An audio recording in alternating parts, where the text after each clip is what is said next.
This is exactly right. We know so much more about our skin than we used to. And we know how important it is to take care of it with CeraVe. CeraVe facial cleansers don't strip the skin. They strengthen the skin barrier from day one. I've always used CeraVe. They have little samples at my dermatologist as I'm leaving, and they don't do that with just anything. CeraVe is the #1 dermatologist recommended cleanser brand and offers a range of facial cleansers for all skin types. Find yours. Goodbye.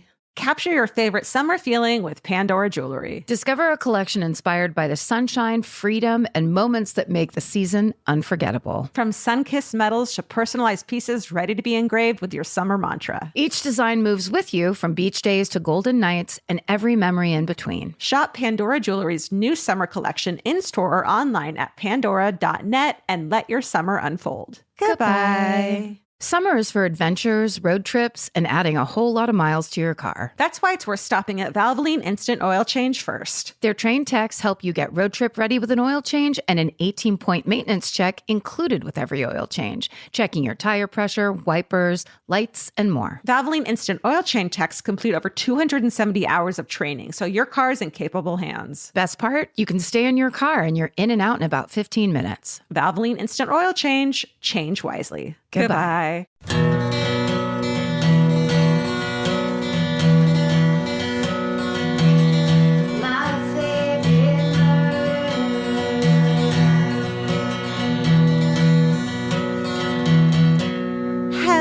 Hello.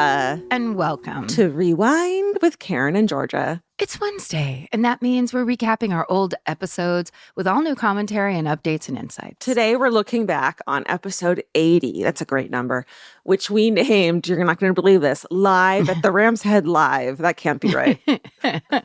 It's our Baltimore live show. And did we mention it was live? This episode came out August 3rd, 2017. Yes. Let's go to Baltimore. Like, they are true murderinos. I got so excited when I saw this. Let's listen to the intro of episode 80.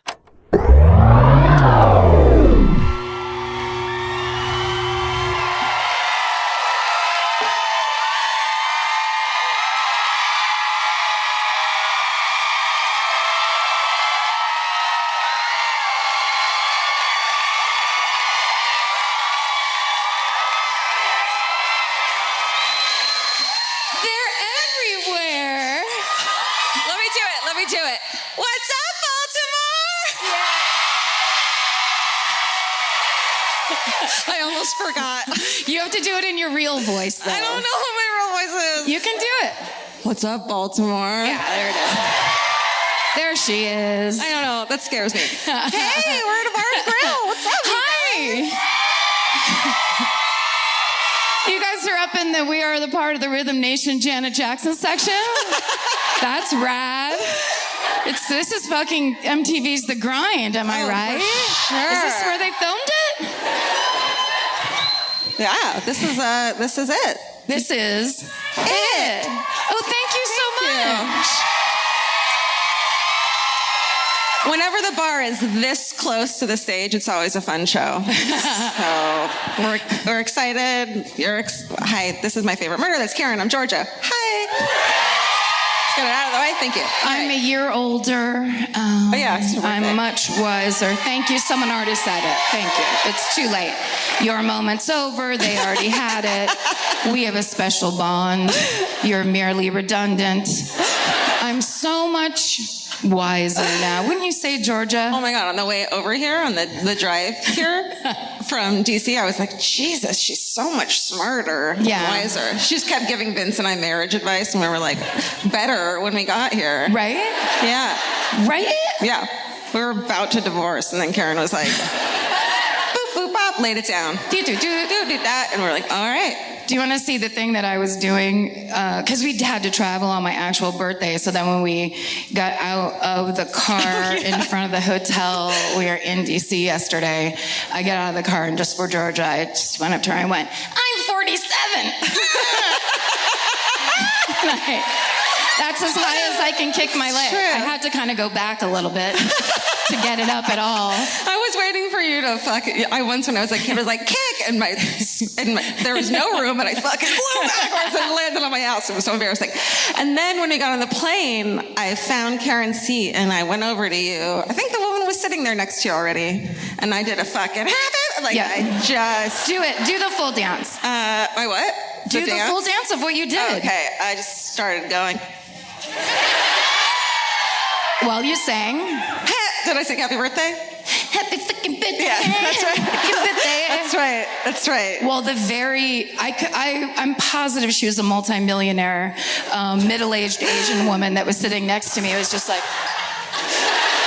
And the whole time I was sorry. And I just kept apologizing. Sorry. Passing gifts across her. I mean, I had practiced that for months. So it was really good. You could tell. Thank you. You could tell that you had stretched and you had choreographed. I'm a good dancer. You're not afraid to bust one out on a plane.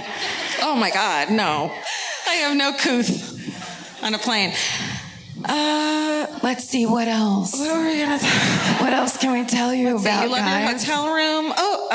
You love your hotel room. Just with that. What? It's like you're just listing off things we've done. Else? We walked down that hallway, went ahead and got in the elevator. That was good. Oh, look, we walked these out. Did you see? Is that you? Oh my God. Oh. Just someone who also had a mug was like, me too. I love mugs. No, this one says fuck politeness on the front of it. Isn't that right? We got these gifts backstage, and as you know, we love presents from people. This is from Anne Margaret Ceramics. Anne Margaret, the actress, also makes ceramics. She doesn't want to come forward. She's like, this is embarrassing. She's like, I'm sorry, I had an affair with Paul Newman. I can't be out in public right now. I am Anne Margaret. Anne Margaret. Anne Margaret, Elvis's old girlfriend, Oh, well, you know everything. I didn't mean do not fight with me in Baltimore. I was like, do not start a fight at the Ram's Head in Baltimore. That was legitimate. You know everything. It was more like, you know everything. Not well, like, do it that way then. Well, you know everything. You have to put your hands way up high if you mean it positively. I didn't shave my armpits. Oh my God. Oh yeah, so Baltimore, you guys have a fucking ton of murders. You guys. There's that applause for murder that the bartenders are like, what the fuck is wrong with these fucking people? They're going to their church group tomorrow all pissed. I actually told Georgia 2 in the car on the way over that I'm not doing, because I was like, I'm not doing these, but I have to tell you really fast because this is fucking insane. One of them I wanted to do, even though I'm almost positive it's a lie and probably like a creepypasta, but it was so good that I was like, maybe I'll just do it anyway and not say anything. Just add shit to it. Yeah, just pass it along. It was essentially the plot of Dexter, but here in Baltimore. So it's like if Dexter came onto the wire.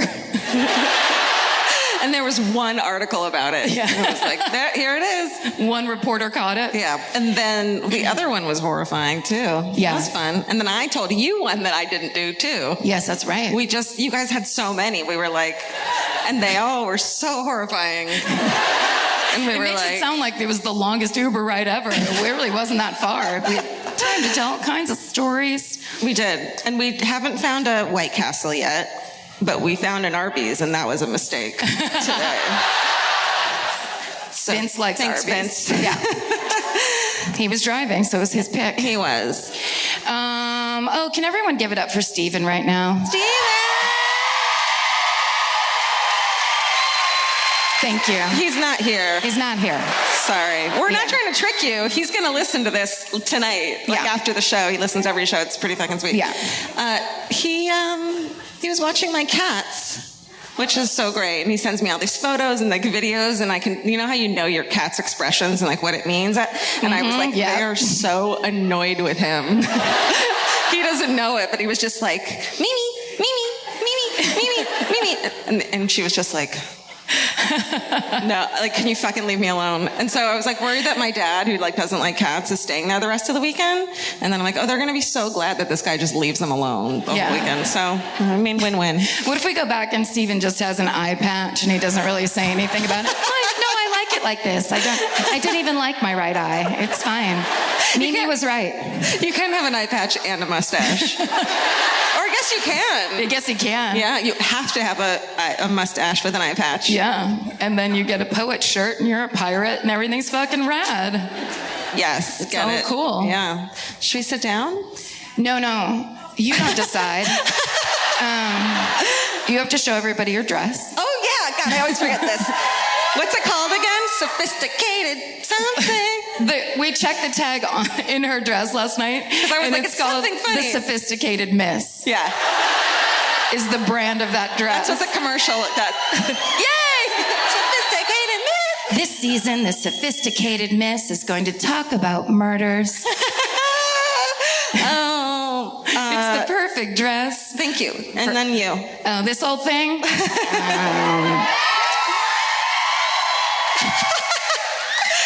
Now that I'm 1 year older, I like to wear things that are shapeless and odd.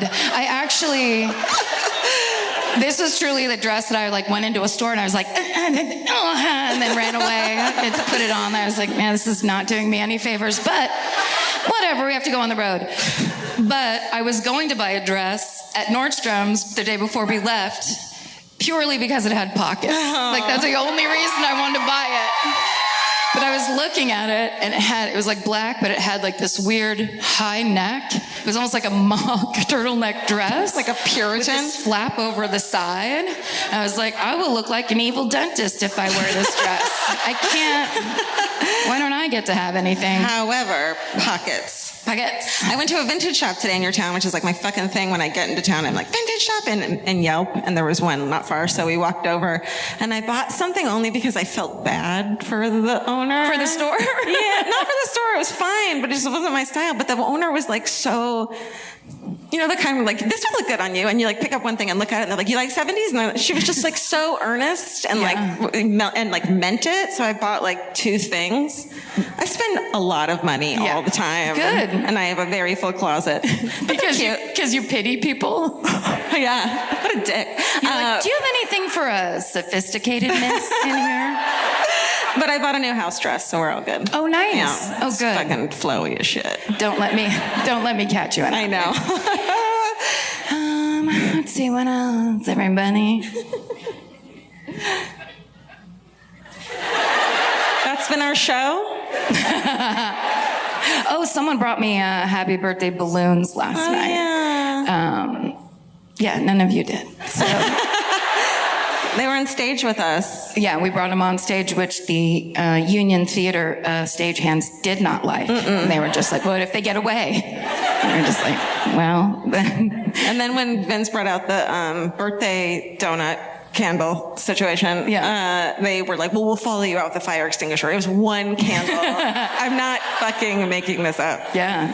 Fucking Union pride, everybody. We fucking break the union. We're just, why are we talking shit on unions? Yeah, we really shouldn't. Great. Not in this day and age. No. We should not be. No. Fuck yeah to unions. I feel like there was one other thing, but then I don't know what it is, so I guess we should sit down. Let's do it.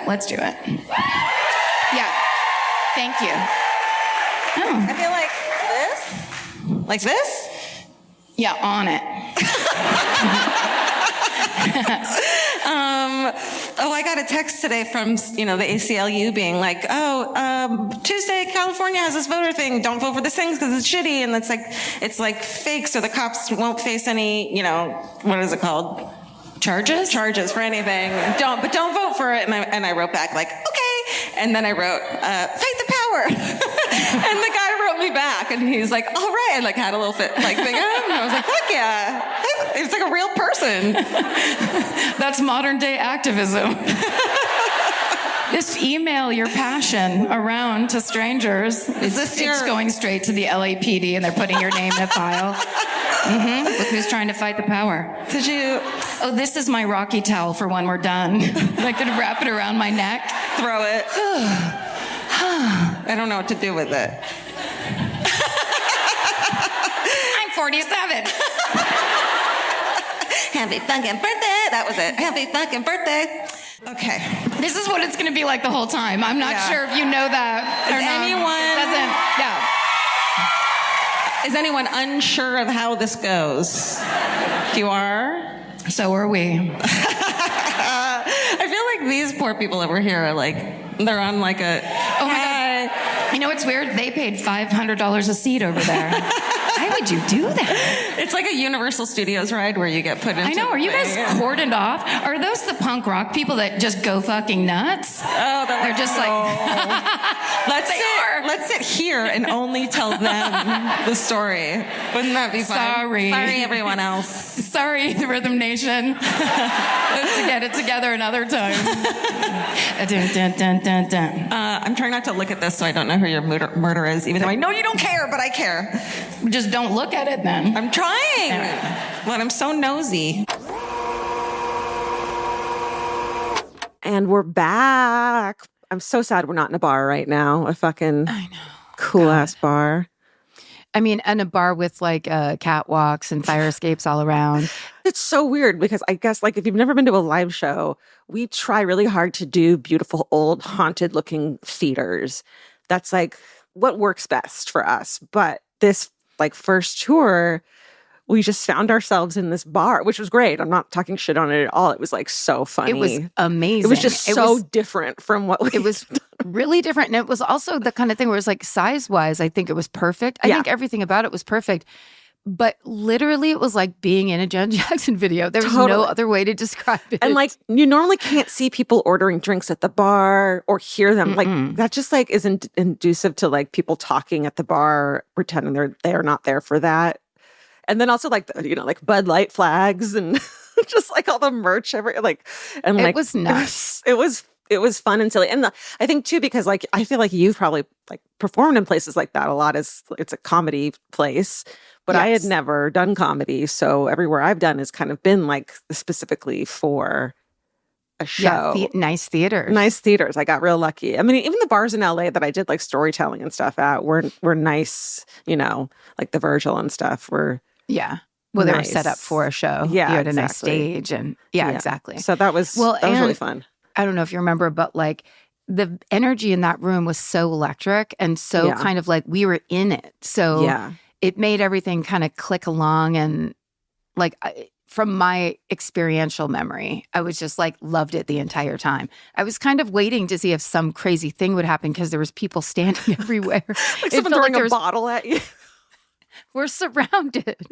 How about next tour is called the Sticky Floors Tour, and we only do dive bars. Yes. With free popcorn machines. And like pre-vetted hecklers. Yeah. And like the drink coasters are all like wet, like reused mats that are like falling apart. And drunk couples having separate conversations the entire time. Like, look at this video. Perfect. And then Baltimore itself is like the most scary, like, in terms of like true crime stories, it's scary. So it was kind of exciting to be like, like these are the cool kids. Like these are not the faint of heart. This isn't like, the suburbs. No, they've seen some shit. Also, remember that hotel we stayed in? It was all old fashioned and crazy. I don't remember any hotel. You remember them always. So tell me. I love a hotel. I can't remember like hotel to hotel, because this was so different. It was almost like an old Victorian hotel or something. So I had this crazy window view, and it looked like a side room. It felt attached, but it was almost like triangular as a room. Oh, that sounds familiar. Real interesting. And there was like I think a wedding there. There was a big staircase. Remember that? It sounds beautiful. It was crazy.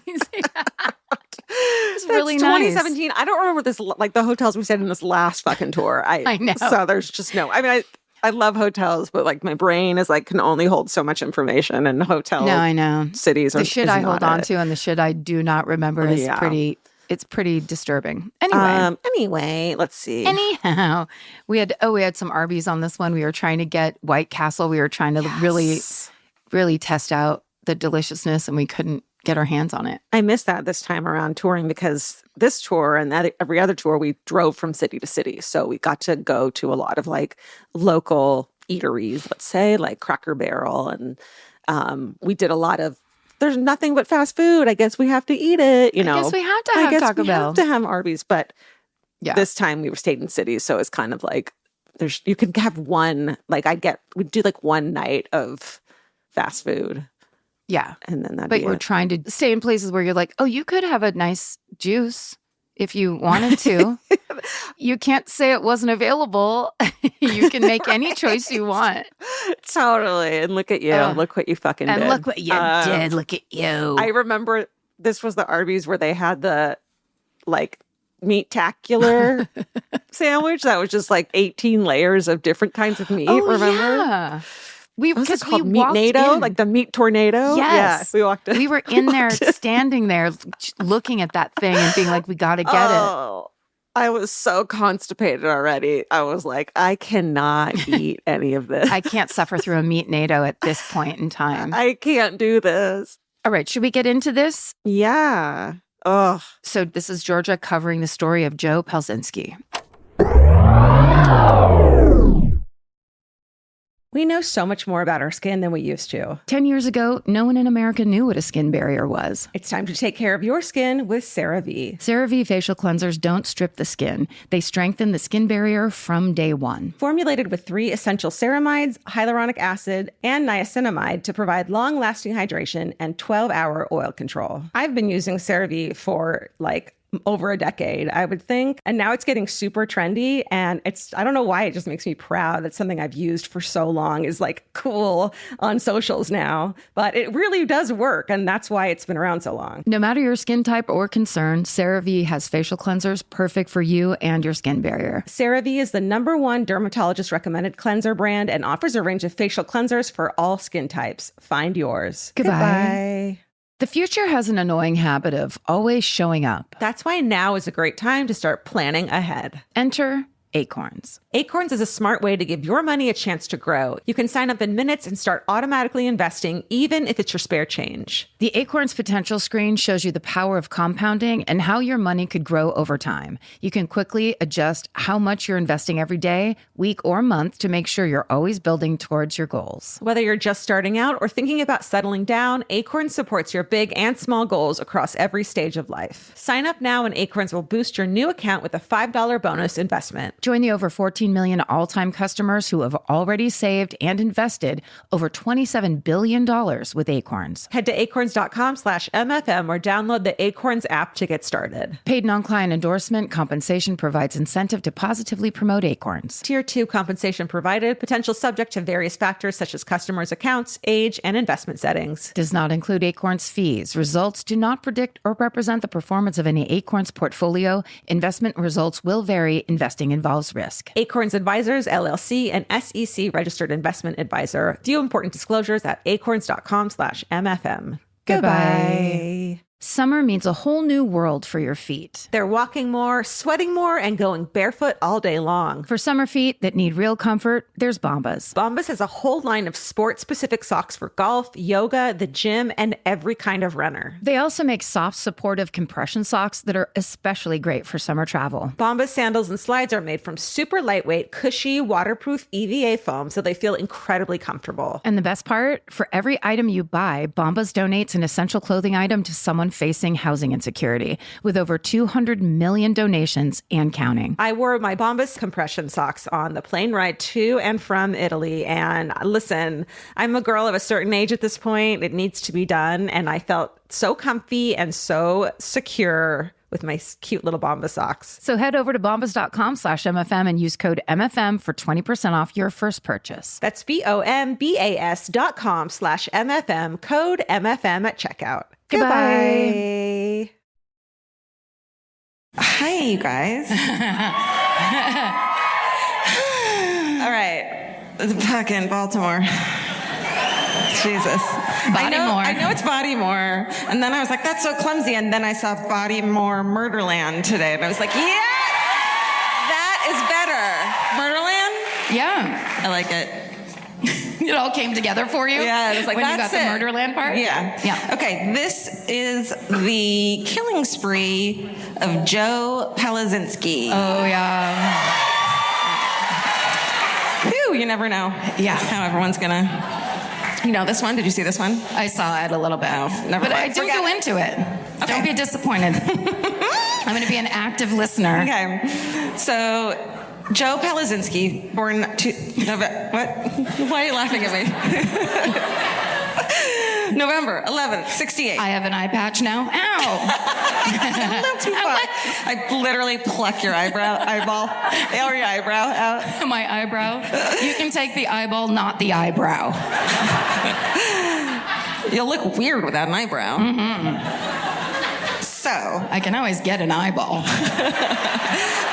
Back to the murder. Oh, the eyeball killer guy was at our show last night. Sorry, what'd you say? The eyeball killer. The policeman that solved the eyeball killer murder was at our show in D.C. last night. And he hated us. No, he was there to yell at us. I was so scared that I was like, what did I say in that episode about the cops and the eyeball killer? And I was like, shit, why is he here? And then I was scared. And then his stepdaughter came and I'm like, is he mad at me? She was like, no, he loves you guys. And I was like, oh. We have to go city by city and find out if people are mad at us. Yeah. That's part of what the tour is. Yeah. Is he here because he's angry? Yeah. Or is he here because... He's just standing in the lobby with his arms crossed. There's nothing we can do. All right, so Joe Palczynski, total fucking dick, over a span of 13 years, he lured at least 7 very young women, teens, into a fantasy relationship. I hate those. It's not like a fantasy suite like in Bachelor. It's a really... It's like a fantasy suite, but over a span of 8 months, which is like, oh, can we just go get coffee? Each discovered the truth of him and his dangerously controlling personality. His mom, of course, Pam, doted on him, treated him like royalty. What? The way you said, of course, Pam, was like you work with Pam and you're sick of her shit. Of course, Pam. You know Pam, how she is with the files. Well, she's the same way with her son. Dotes on him. He's like a man-child. His dad commits suicide when he's younger, and his sister dies in a car accident. And he says at that point, he's just stopped fucking caring about life. Done. Yeah. Amy was 15 when she met, his nickname was Joby. Ew. I know. So I'm going to call him Joe now. Okay? Because I don't want to say that word anymore, and I don't fucking have to. Weird. I don't fucking want to. It's my fucking podcast and yours. Sorry, there's caffeine in here. She's drinking liquid cocaine, everybody. It's fun. Okay, she's 15. He's 18. He told her he has 2 personalities. Joe, number 1, is calm and rational. Number 2 is angry and strange. You know when someone, it's like so goth to say, I'm strange. As he's putting on black lip liner. Yeah, we're like, I get it. Also, it's a red flag if your boyfriend is like, there's 2 of me. Yeah. And be like, you know what, I have to go home. I'm so sorry. That's what 47-year-olds say. That's right. 15-year-olds are like, ooh. Oh my God, is there more? I'm gonna fix you. We're making fun of it, but it's fucking true. That's right. So he kept guns under his bed and in his car. Okay. And once he held a knife to Amy's throat, beat her multiple times, including instances when the police and other witnesses were like, hey, what the fuck's going on here? And he'd be like, no, we're fine, we're good. And they would let him walk away with this woman he was beating the shit out of, child. She suffered a lot of fucking contusions and lacerations, couldn't hear for months because out of one ear. He was very abusive. She didn't want to press charges, and because she's 15 and that's your thing. Right. But her mom was like, oh, hell fucking no. You know what I mean? Because she was probably 47. You know what I mean? She's the opposite of Pam. Doesn't stand for shit. She works in human resources and she does not. Yeah.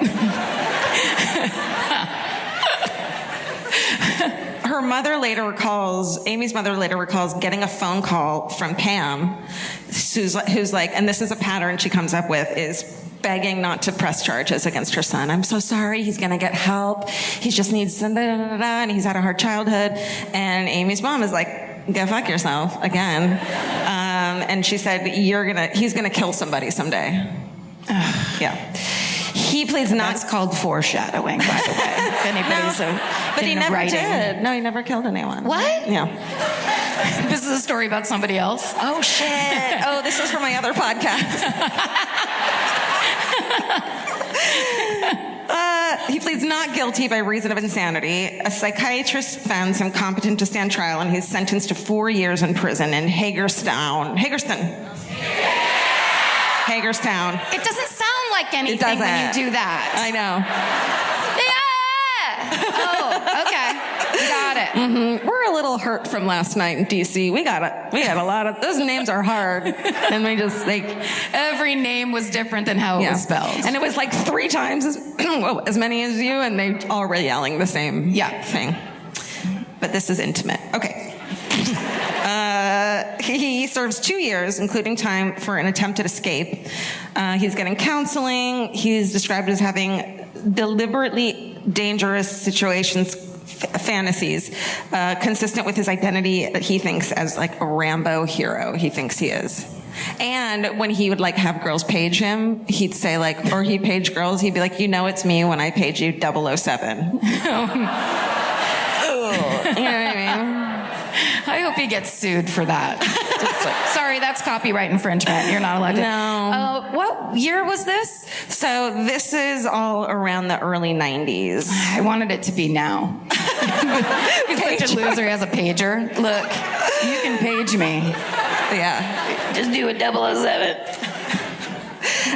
So when he's 22, he's released from jail in April 91. He no longer faces prosecution for beating another ex years before because the judge just dismissed the trial because it wasn't fair because he couldn't get a speedy trial because he was in prison that whole time. So they were like, you've been gone too long, so we're not going to charge you. You know what I mean? I'm not saying it right. It's one of our rights, speedy trials. Yeah, but I don't know if that's right how we use it. Okay. I know. He goes to date other teenagers, charms all of them. He's hot in a that type. 007 way? Yeah. He's hot in we have a photo of him, we have a photo. Can we put up I think it's Noodles is the guy who's doing it. Oh. So that's him. Oh. Can you see it? Is he on Knots Landing? That filter is amazing. Can we do the next one? That's the kind of filter I want to start using. Can we do the next one? Yeah, all right, so this is him. Oh shit, wait, check that down. Don't look at that. Is that Joby? Yeah. Joby 1, 2, 3, 4, and 5? It says what he did. And okay. No, we haven't gotten there yet. Got it. I like him in a hat, though. So, that guy, that guy drives a Mustang, has muscles. Has a pager. Got it. Probably wears, the denim light washed jeans. Careful. Oh.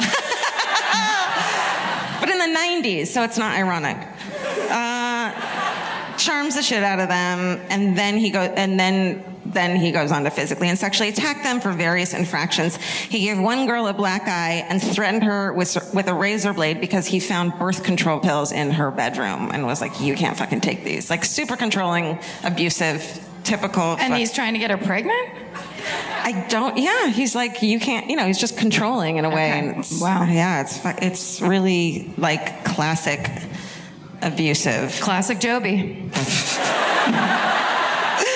So he attacks her at school and threatens to blow her brains out. But he also threatens multiple girls that he's going to kill their family and leave them alive to suffer.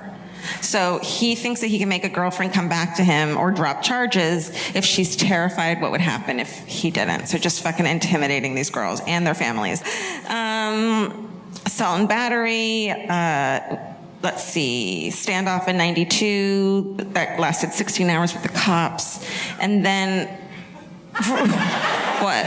He's just, going around. He's just doing his thing. Mm-hmm. Now, do you know what the standoff was for? He got out of, jail again and then went and, assaulted a 13-year-old girl. And I think they, came after him and then extradited him back here. Wow. So, let's see here. He had a rifle and a Magnum handgun, and he played Russian roulette, which everyone knows is the tough guy move. That's the toughest thing you can do. Mm-hmm. And he'd just constantly go to court after he would beat up a girl, and he got more and more afraid of returning to jail, and he started thinking that he would do whatever it took to force his victims to drop their charges. So he's getting desperate because he's getting close to having to spend a long time in jail. And so he's 27 when he starts dating Michaela, who's 17. It looks like Michaela, who is she's 17. He's 27. He chokes her and slams her head against shower tiles on Christmas Day in 95. And let's see, he threatened to throw her off the balcony. So Merry fucking Christmas. Yeah. He sent one of his girlfriend's father to the hospital because he was like, stop dating my 14-year-old daughter, you're 30. And he was like, I won't. And she was like, I won't stop dating him. He goes to the hospital with 4 broken ribs and a split lip, requiring stitches when the father tried to intervene with the relationship. Then he's diagnosed with schizophrenia, paranoid type, and concluded that he met the criteria of legal insanity at that point. So he's found not guilty on federal weapons charges after this whole ordeal. Because he pled insanity? Yeah. I don't think he was schizophrenic at all. Like, from everything you read about him, he sounds like he was like tricking the system, being like, I'm crazy, and like years and years of it. Although he did think he was James Bond. All right. So soon he has a new sports car. He's out of prison, a Mazda RX-7, and he's romancing a young woman he meets at where every good relationship starts, at the checkout line at a Superfresh. Oh my God. Sometimes when people ask me how Vince and I met, I lie and tell them that's where it was, because I really want it to be that. You're like, we were in line at Superfresh and I saw his pager and I was like, I have to talk to this guy. And then when we went out and I saw his car he was driving, I was like, absolutely. Yes. We're dating. RX-7? What is it? Yeah, Mazda. Jail 19 times? Hello? Yes.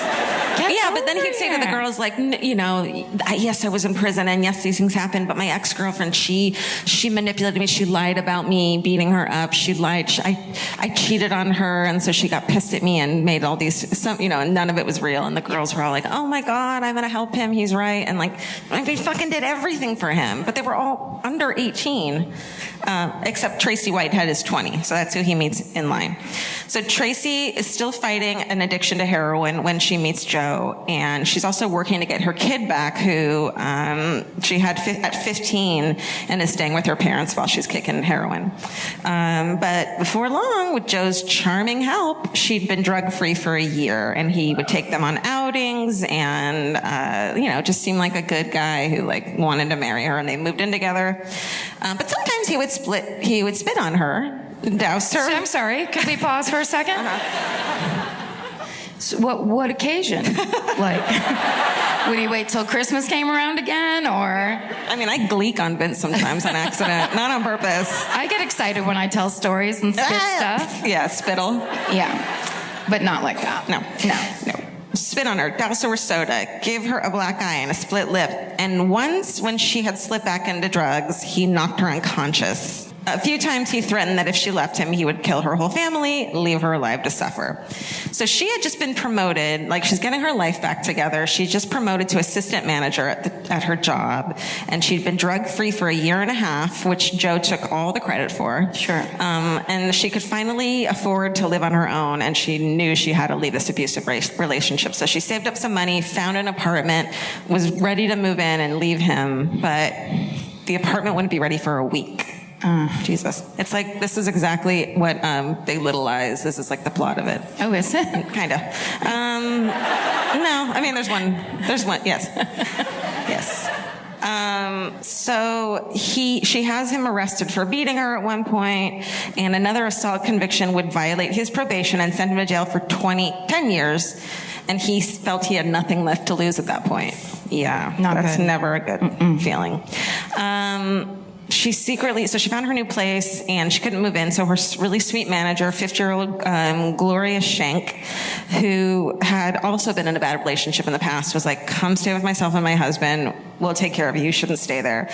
So her husband, George, they are in the community of Bowley's Quarter near Middle River. Oh, she said it right. Yeah. 3 people live there here. It's a gorgeous little place. When he went to so she's staying with them, and it's George and Gloria, which actually I was almost named Gloria and George was going to be which is so creepy, right? Yeah, that's insane. I guess.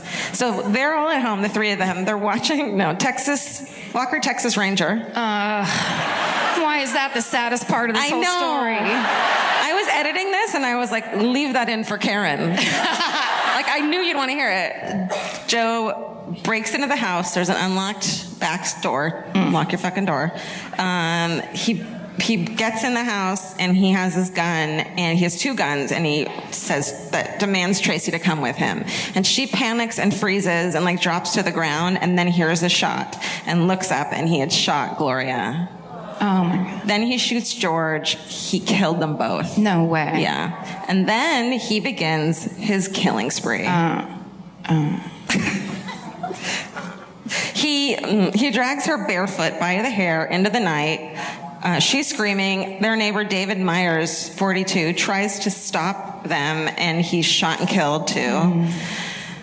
He shoves her into his mother's van and drives off, takes her to the woods, holds a gun to the back of her head and threatens to kill her. She begs him to let her live long enough to tell her son she loved him.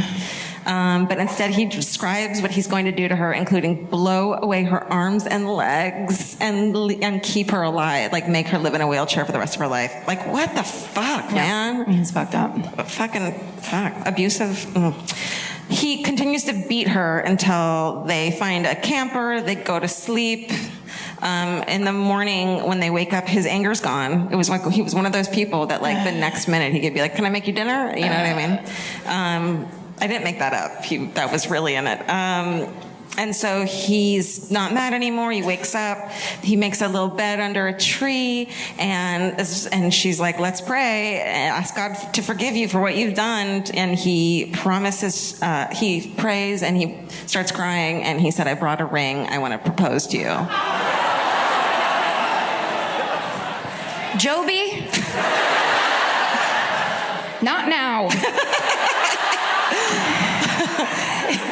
I mean, I know it's a nerve-wracking time. It's a scary thing. Oh, that's fucked. Oh, I mean, to propose to someone. Maybe he just he was nervous. She's just staring at him like, are you fucking, I told you. I wanted to do this at the pier. We were going to do it at Line at the Super Fresh, or whatever it's called. Shit. That's, okay. Wow. So I'm sorry. That means that the ring was like in his pocket the whole fucking time. Like, that was his plan. Wow. And he was like, "I know this is a bad time." Really? And then he gave her a necklace with a golden baby ring on it, and that he said it was intended for their first child. Oh, dude. That they were going to have. Yeah. And he kind of knew he was going to die at the end of this whole thing. So he was like, "I was going to do this, but fuck it. Here you go. Tell my mom I love her." Seriously. So she plays along. She convinces him to leave the woods. Let's go find some food. They're drinking from a hose behind a house in Chase when the owner drove up. Joe pulls out his gun, and the man fucking takes off to the street waving down cars. So he survives. He pushes Tracy into the homeowner's car, and then at the evening of March 8th, he kills his fourth victim, Jennifer McDonald. She's 36. He later carjacks an 81-year-old woman. She's not injured. And then they go to the El Rich Motel on Pulaski Highway. Someone's just nervously laughing in the back. I know. I don't know what to do with any of this. Yeah, it's the bartender. It's his first day, and he's like, "This is not what I thought this job I thought the Pixies were playing tonight." God damn it. So they're in the motel, and on the news, they're showing pictures of the people that he had already killed.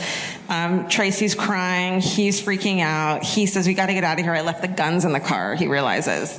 So they go into the parking lot, and there's a police cruiser in the parking lot. Tracy fucking breaks away, runs over to the police car, and starts banging on the windows. And and Joe takes off. Wait, was there a cop inside? I think so. I hope so. Okay, I do too. I'd assume. Yeah, okay. She's banging on windows. Yeah. She somehow goes to the cop. Okay, good. And so he's like freaking out, takes off, and there's some woods behind him, and he fucking bolts into the woods. Tracy makes it out alive. Okay. Good. Yay. Wait, but there's still another page. Yeah, we're not. There's one more page. But I mean, is she alive? Tracy, yeah. Okay. Yeah, she's alive. Okay. I think we talked about this last episode, this What Happened Next. Okay. Wait, I don't think anyone else dies. Yay. Okay. So, because he like randomly left certain people alive. Like he'd carjack them. He carjacks a guy. Let me read it. So there's hundreds of law enforcement officers, bloodhounds, which I really want a bloodhound. No, you don't. And a robot. They like search the woods and the storm drains. Do you have a... Is George part bloodhound? She's half hound. She is hound. And she's out of her fucking mind. I love hound. Are they crazy? They're insane. They can smell everything, and they're really sensitive. You have to walk them twice a day, or they just stare at you like you're killing them. And they want to they just want to go snuffle and shit, right? Yes. Oh. And also those ones are like floppy, like if, unless you love spit, I don't know, whatever your deal is. Well, that's my deal. So it becomes Baltimore County's most extensive manhunt. People are buying baseball bats and ammunition for their guns and fucking freaking out. Because he's just loose in the city and everyone knows there's someone just killing people in the city. Okay. Loose. And then 2 days later, he goes to Virginia, kidnaps William Lewis Terrell, and orders him to transport him back to eastern Baltimore County, and then releases him unharmed. So it's this really weird, depending on what mood he's in that day, or it sounds, On Friday, March 17th, so a fucking week later, you got some man, running around your county. Can you imagine? He goes to Dundalk. Dundalk? It's pronounced. Sorry, I got that wrong. I'm from Maryland. He goes to the home of Tracy's mom now. We're with Tracy's mom. Okay. Mrs. Whitehead. Wait, I thought who were the people who got shot? That was her manager, her job, who. Okay. Right? And her husband. Okay. Who had been in a bad relationship, stay with us for a week. So those weren't her parents. Okay, sorry. For some reason, people named George, I just assume that's the dad. I don't know why. Fair enough. It's a dad name. Yeah, it is a dad name. So Tracy's mother, she's because remember he was I'm going to kill your family. Mm-hmm. Gets to their house. You'd think the cops. Nope, I'm not going to say it. Lynn and her boyfriend Andrew are there, and their 12-year-old son Bradley are all there. Bradley hears a knock at the door. He's 12. He opens the door and is oh, I know Joe. And they hadn't warned him. He comes in the fucking house. Okay, can I just say this? This is what happens when anytime there's a little kid around and there's bad shit happening and the kid goes, hey, what's going on? You go, I'll tell you later. I'll tell you when you're older. And then that used to happen to me all the time because I was the youngest. So one time my cousin Cheryl's husband was in the kitchen. I was like, hi, what's going on? Where's Cheryl? And then he was like, oh, we're getting a divorce. And I was and apparently it had been going on for months and they forgot to tell me. So I'm on his side. Right now I'm really mad. You gotta tell 12-year-old kids. You've got to. The worst thing. And that's, everyone here was told. I feel all murderinos were told the thing at 12. Yeah, that's right. So they wouldn't have answered the door. Yeah. Every single person in this room would have been fuck no. Joe killed all these people. That weird guy with the pager, I never liked him. No. Okay, so 97 hours he's holding them hostage. That's over 3 days. Did they get a pee? Did they eat? I want to know everything. What did they do? Did they play inside Yahtzee? That house, right? Yeah. Okay, yeah. Occasionally firing shots at law enforcement who are out front watching visual. Guard? They got the visual on them? They got the visual. They're visual. They're individuals. They're just being themselves out there. Yeah. This podcast for me is Yahtzee. I'm just making up words. Isn't that Yahtzee? Nope. Oh. Which one's the one where you make up words with all your words? Oh, that's Scrabble. Not Scrabble. I thought you meant just Yahtzee. Whatever comes up. I should have fucking gone with that. Full house. Yeah, always go with it. Damn always it. Pretend like you meant the bullshit you just said. No, what's the one where you press the thing down and it pops and you have to... That's trouble. That's trouble. It's hungry hippos. Boggle is the hard case. nice. The popping one is trouble. Oh, I'll give you trouble. That was the, if you pop around the back, then the piece that you get back. Oh, I know every fucking song. Diarrhea. Were you singing the diarrhea song? This is not the time to play. I might have been singing the trouble song in the key of diarrhea. When you're sliding in a home.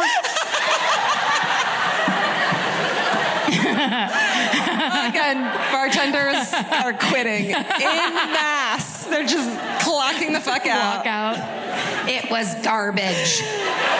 They're going straight to therapy, emergency therapy. Me too. Me 3. Let's all go. Okay, 97 hours. They're firing shots at each other. And then on the evening of Tuesday, March 21st, Lynn and Andrew, fucking in the most badass move in fucking hostage situation history. Yeah. Fuck. Give him a glass of iced tea laced with fucking Xanax. What? Yes. So Karen. Joby, I made you some special iced tea.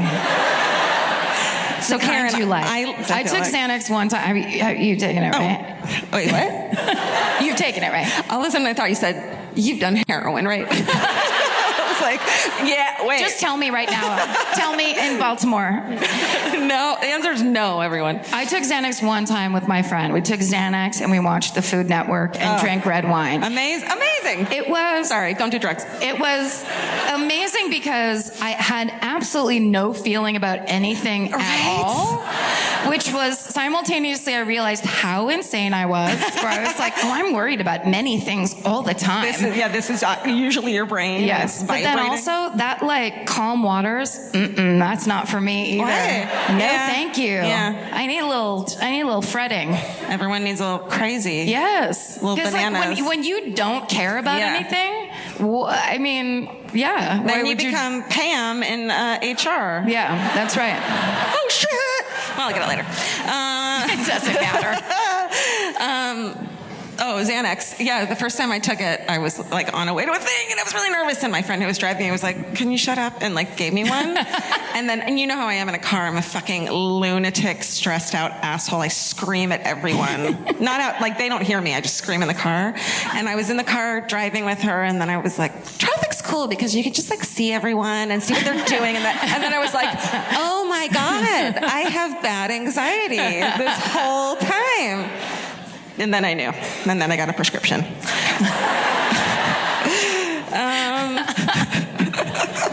You're like, goodbye, caring. Yeah, for sure. Okay, so Xanax. It fucking knocks him out, which I'm like, how much did you give him? I bet you they were like, hurry. Yeah. And get the other bottle.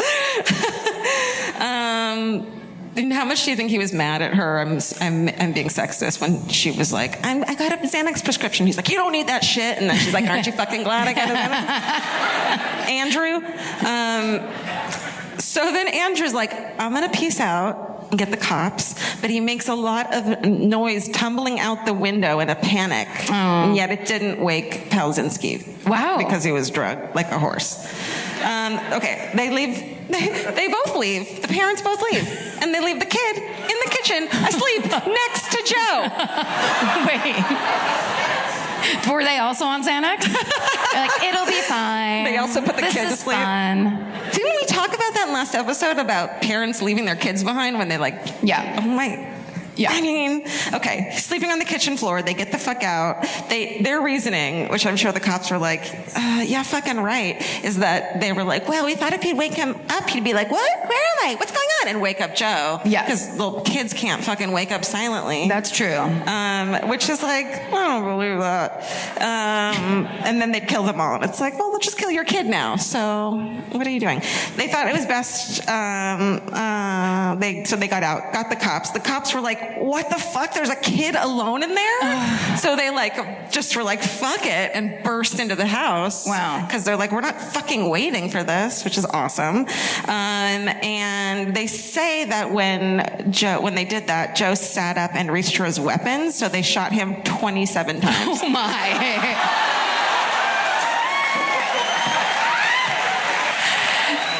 And 7 of those shots were straight into the beeper. I'm sorry. I hate beeper so much. I don't know why. And he died. He died. Oh, he died? Yeah. He did die of 27 wounds. Okay. Yeah. Okay, so here's how I'm going to end it on a positive note, because my God. So a year later, on Tracy's 23rd birthday, so Tracy sends in, okay, Howard Stern is like, everyone listeners send me your hardship stories. I'm going to pick one, and you're going to get an all expense paid trip to Vegas, and you're going to get one hand of blackjack to win it all.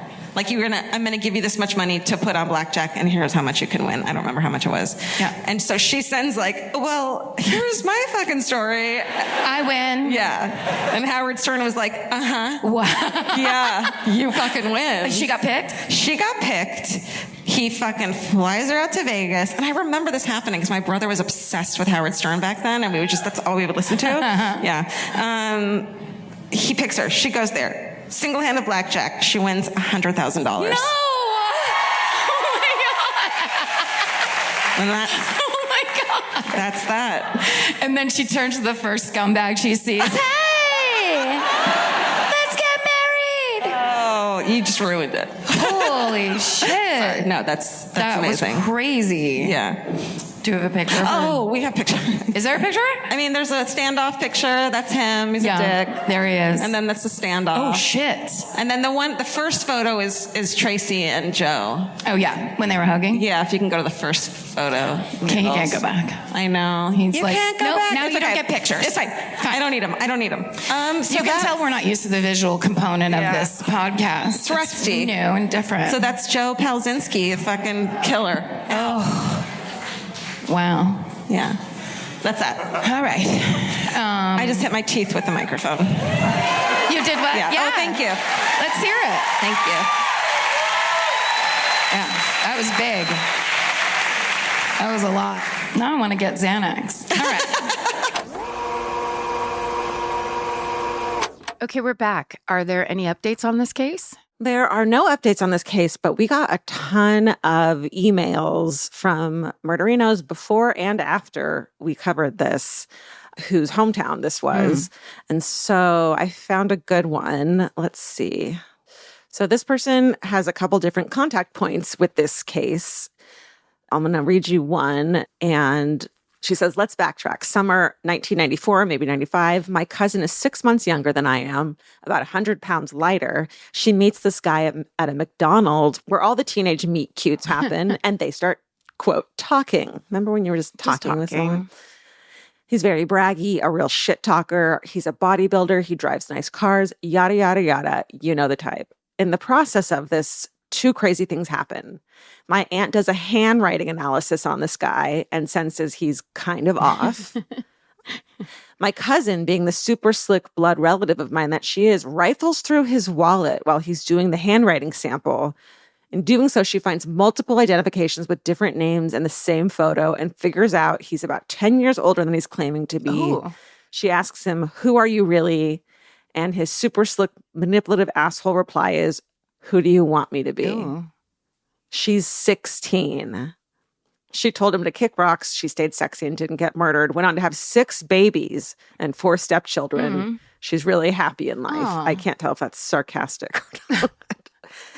And then during the manhunt, she says, I'm at work. My dad calls me to tell me if I'm watching the news, not to be worried. My Aunt Dolly had been taken hostage by that psychopath. And he took her teapot and stole her car. That's the woman in the story. Oh my God. He apparently walked into her house and she said, who the hell are you? And he said, don't you know who I am? I'm on TV. Like, this had been a massive news story. Right. And then they write, y'all, you have no idea how mean this lady was. He told her to lay face down on the bed, and she told him, no, if you're going to kill me, I'm going to see it coming. He told her he was hungry and asked her if he could have something to eat. And she told him, you can have 2 cookies. I mean, she's tied up and still calling out portion control. Seriously, brass balls on this broad. When I was a kid, she would make me take 2 gingerbread cookies and I would sneak away to shove them in the trash because I hated gingerbread. Her information isn't captured in the reports because, quote, she didn't have time to deal with that nonsense. Oh. She stayed sexy and mean as fuck. She died of natural causes in her old age. So that is an email from Amy about a couple connections to the story that to have two for one, lunatic like this man is insane. Yeah. And Amy's a fraud investigator. So I'm like, can you be my best friend, please? That's the coolest that I've ever heard. Very cool. How does Amy figure it out? How does she know? Right. Oh, that's cool. That's so no updates, but I thought that would be interesting. Yeah, we love that. All right, so let's get into Karen's story. This is the story about Joseph Kallinger.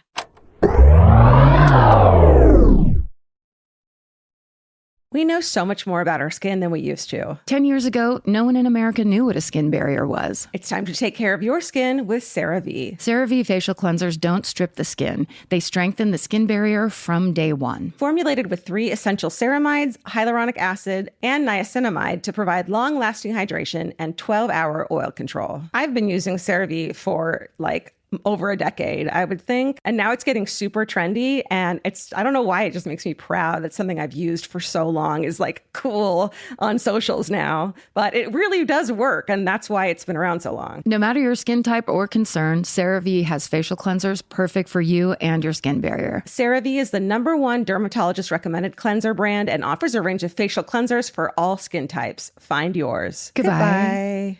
Capture your favorite summer feeling with Pandora jewelry. Discover a collection inspired by the sunshine, freedom, and unforgettable moments that make the season so special. Whether you're planning a weekend getaway, gathering with friends, or simply soaking up every sunny day, Pandora jewelry offers meaningful pieces designed to celebrate your unique story. From sun-kissed metals that catch the light beautifully to personalized pieces ready to be engraved with your summer mantra, every detail is crafted to help you express yourself with confidence and style. Explore charms, bracelets, rings, necklaces, and more, thoughtfully designed to complement every adventure and occasion. Each design moves with you, from beach days and road trips to rooftop dinners, golden nights, and every memory in between. Layer your favorite looks, mark life's meaningful moments, and create lasting reminders of a season you'll never want to forget. Find the pieces that reflect who you are and where this summer takes you. Shop Pandora Jewelry's new summer collection in-store or online at pandora.net and let your summer unfold. Goodbye. This podcast is brought to you by Squarespace. Every successful small business starts with someone saying, I wonder if people would actually buy this. Squarespace gives you everything you need to find out. From consultations to events and experiences, you can showcase your skills with a customizable website designed to attract clients and grow your business. With Squarespace's collection of cutting-edge design tools, anyone can build a beautiful, professional online presence that perfectly fits their brand or business. Get paid on time with professional invoices and online payments. Plus, streamline your workflow with built-in appointment scheduling and email marketing tools. Head to squarespace.com/murder for a free trial. And when you're ready to launch, use offer code MURDER to save 10% off your first purchase of a website or domain. Goodbye. Well, my guy, it's just as fucked up in so many ways. My guy is Joseph Kallinger, the shoemaker. Do you know that guy? All right, let me tell you a little bit about him. He was born on December 11th, 1935, and he was almost immediately given up for adoption. The father abandoned the family. The mother couldn't handle raising a child by herself. So he gets put into a foster family. And unluckily for him, he was placed in the worst foster family possible. It was 2 Austrian immigrants, Stephen and Anna Kallinger, and they were both insanely abusive. So they did stuff like lock him in a closet, forcing him to kneel on rocks. They starved him. They whipped him. He was beaten so severely that when he was 6 years old, he got a hernia, and he had to go get hernia surgery. Oh my God. Which is insanity for a child. And while he was in the hospital, or when he came home to recover from this surgery, they told him, it must have been before he left, they told him the doctor was going to cut off his little bird. And that basically when he came home, he wasn't going to have a penis.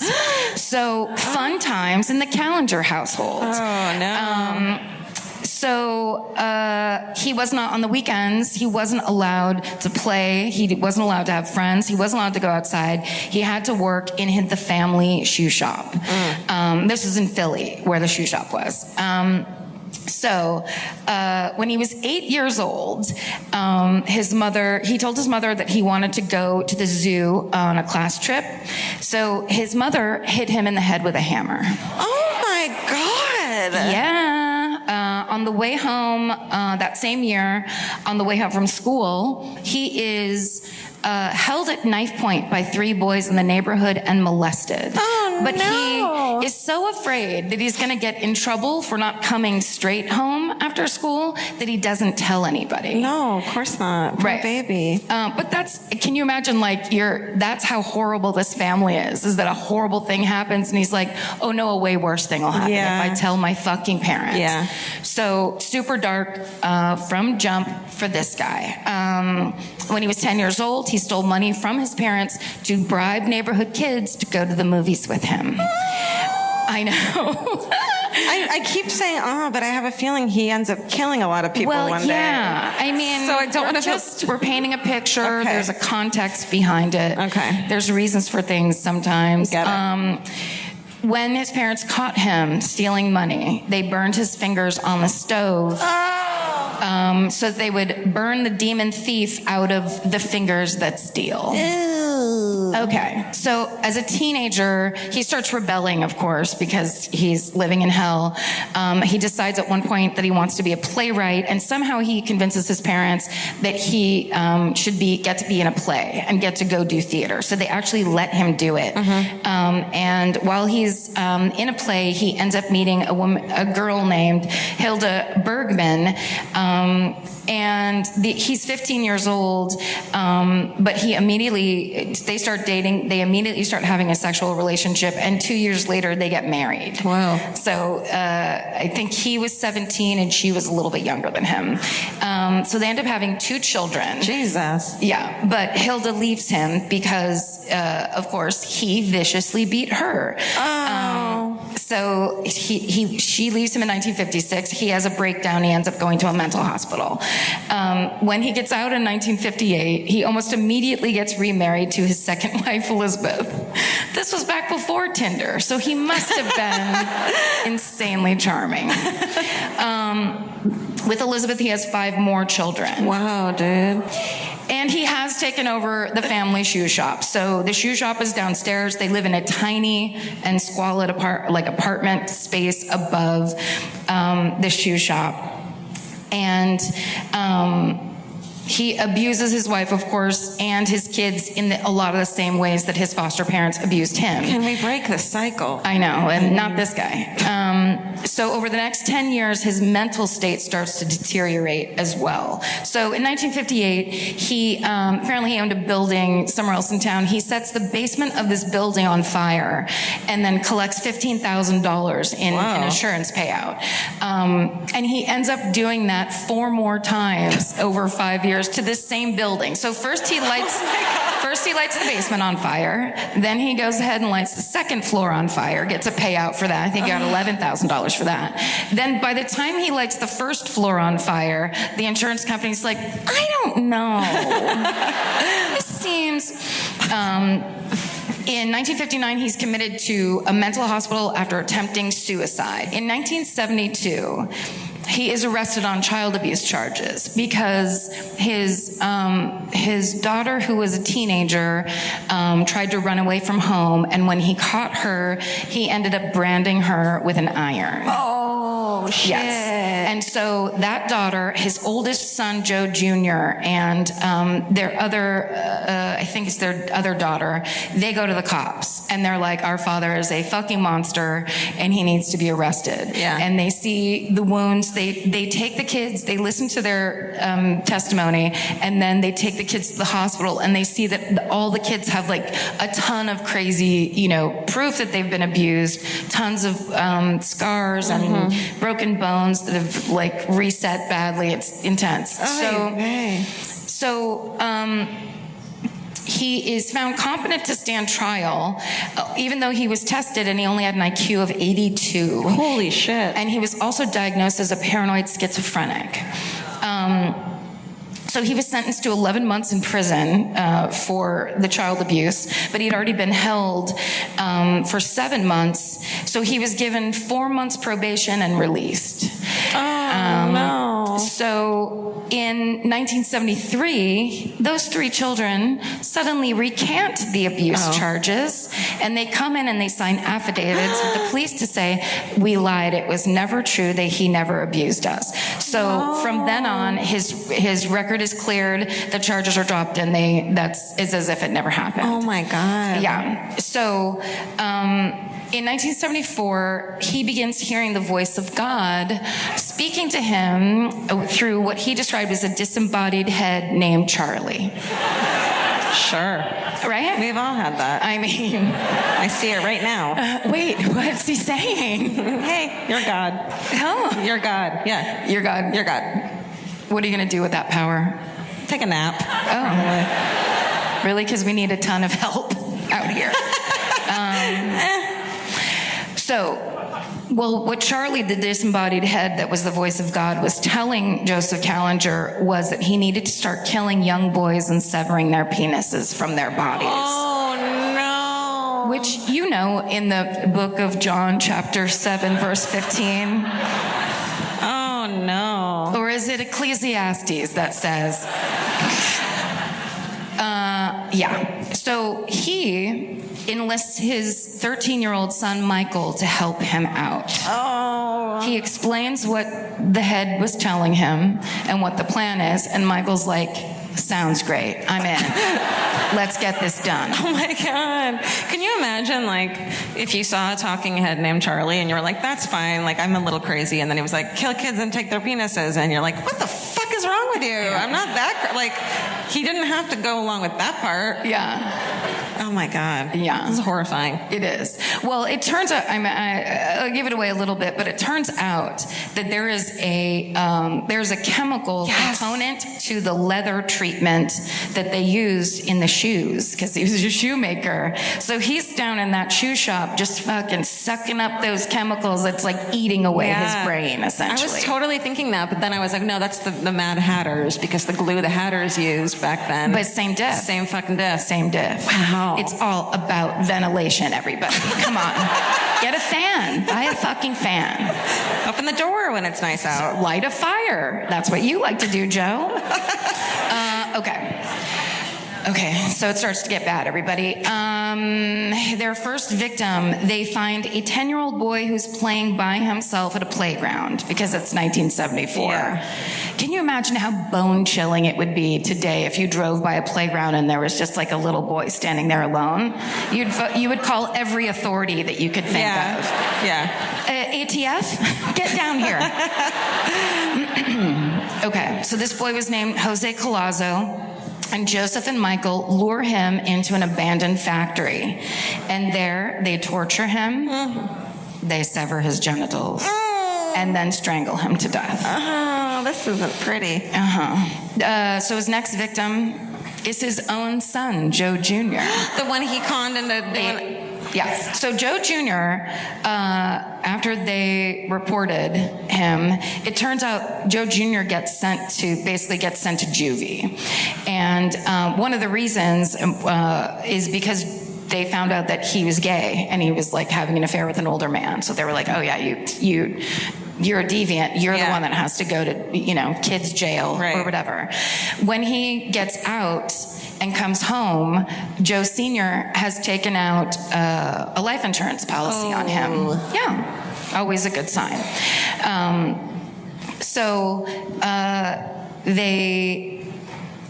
Michael and Joe get him to go to a demolition site with them, and they end up drowning him there in a puddle of water, and then they just leave the body. Dude. Yeah. And then Joe Sr. tries to collect the insurance on his son. And the insurance company's like, no fucking way. And Joe Sr.'s like, I didn't do it. I mean, Michael's here. He's fine. And I also took out an insurance policy on him. And they were like, that's an odd rationale. 2 months later, Michael is found wandering the streets in a daze with multiple head wounds. He's taken to the hospital, and he tells police he can't remember what happened. So he basically tries to do the exact same thing to his accomplice, who's been with him the whole time. All right, so November 22nd, Kallinger and his son begin to break into homes. They basically start driving around the area, and they start breaking into homes. And this is apparently, he tells Michael, this is part of this plan. This is what God does. So they go to Lindenwold, New Jersey, and they break into the home of a woman named Joan Carty. They tie her to the bed, and Joe sexually assaults her. And then 2 weeks later, they break into the house in Susquehanna Township, and they break into a house, and 5 women are having a bridge game. It is so jarring. When I read that, I was just like, no, not them. No. Before you tell me what awful thing happened to them, what if they'd been playing Trouble? What the fuck? Yeah. The Yahtzee. Some old ladies. Yahtzee? Yahtzee! Okay, now tell me that they all got killed.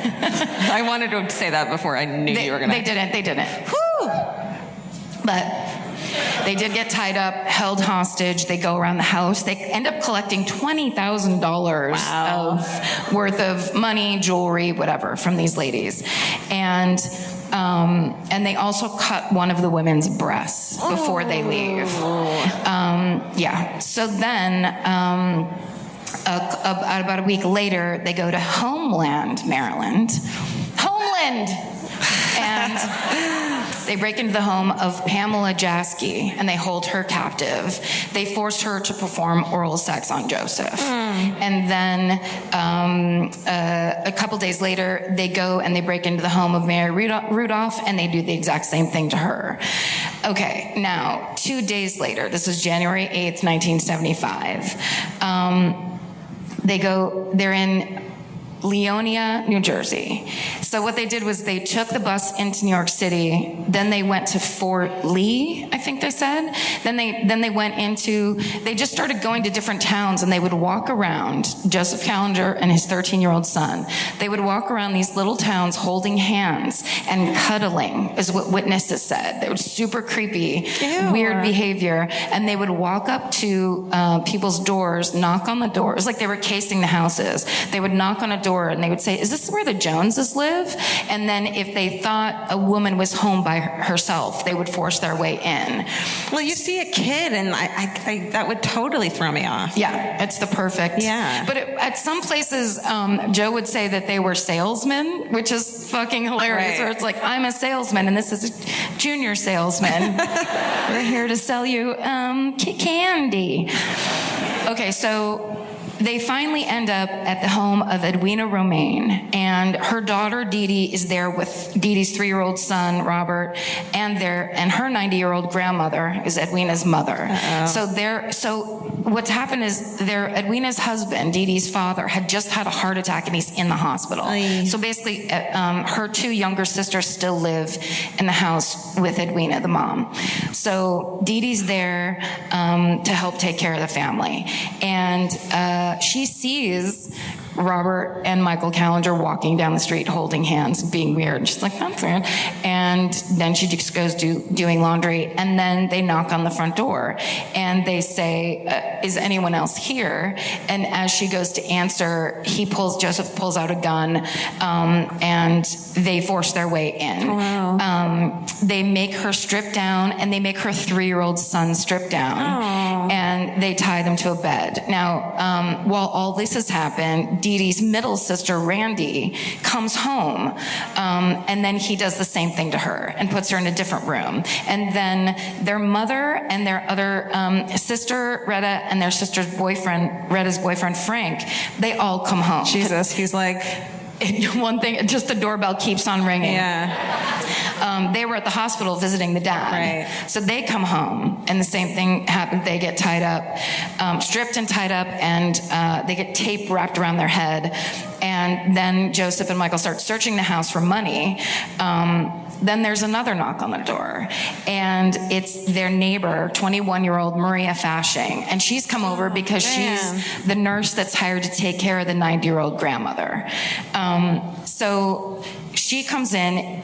Joseph strips her, and forces her and Frank, the boyfriend, to go down into the basement.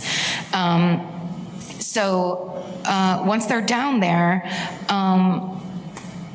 basically Joseph ties them up and then tells Maria that she has to bite Frank's penis off. And she's like, go fuck yourself.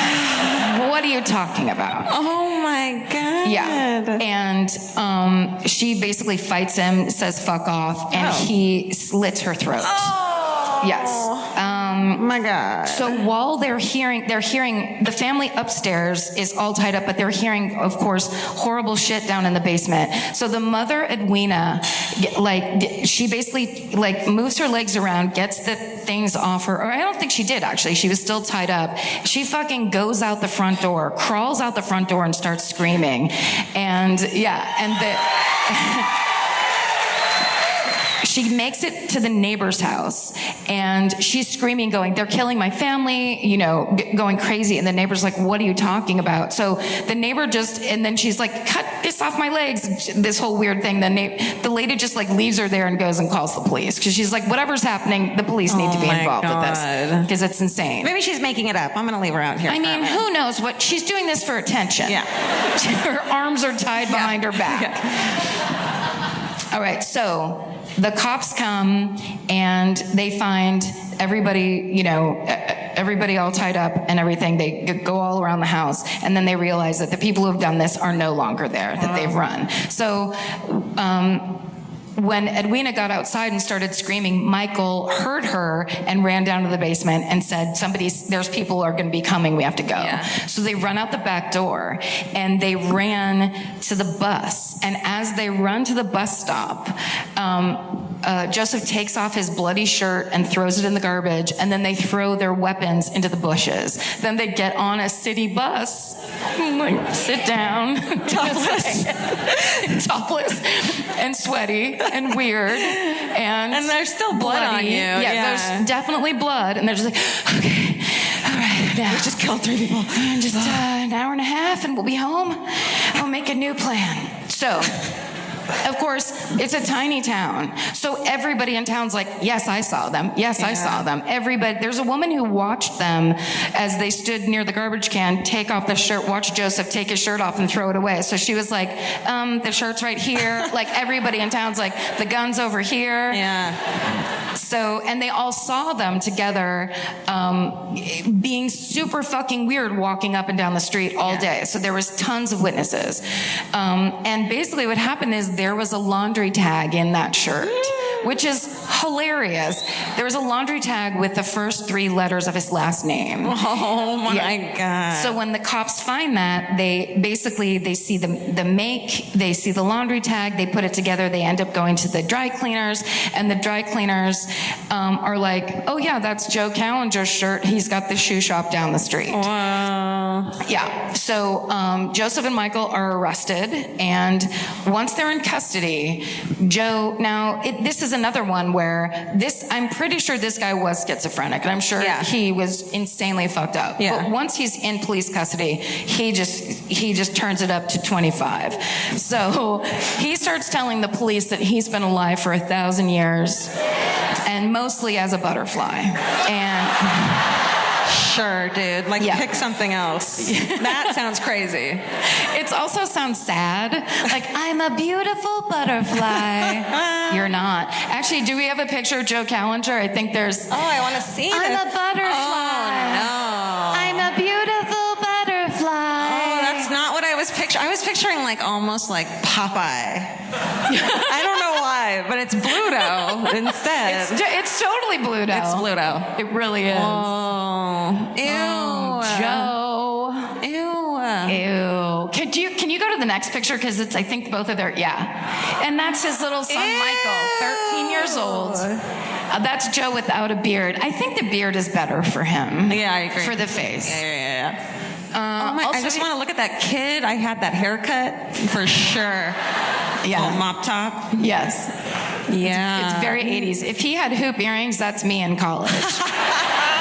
He looks so sinister. He looks like a little brat, you know? Well, he was, I guess. But the sad thing is, too, is like, it's all these kids who are just getting like severely abused every single day. So then, you know, the monster dad is like, oh, you're my special best friend. And so even though it's to go torture and rape and kill people, he's just like, well, I got picked. Like, it's something good. And it's like, oh, I know what happens when you say no to dad. Yes. That's not fucking fun. You get straight up killed. Yeah. Okay, so he also told the cops he was on a mission to help people whose brains were malfunctioning because they were wearing badly designed shoes. Look at, these are fucking aerosols. Check this shit out right these now. I should not be wearing flats with this dress at all. Fuck it. I definitely need Joe Kallinger's help. Okay, so he's found guilty. He's sentenced for the lesser crimes of burglary, robbery, kidnapping. He's sentenced to 30 to 80 years. And the judge who sentenced him for those crimes called him an evil man who's utterly vile and depraved. But then he is tried for Jose Collazo's murder, the little boy. And on October 14th, 1976, he's found guilty and sentenced to life in prison. Yay. So it's pretty interesting when he goes to prison. He attempts suicide one time by trying to light himself on fire. Not the best way to go, I would say. Not number one in my book. No. But as he lit himself on fire and his also his cell on fire, he also cracked an egg on his head to see if he could make it cook. What the fuck? Beautiful butterfly. What are you doing? Fuck? Yeah. And did it?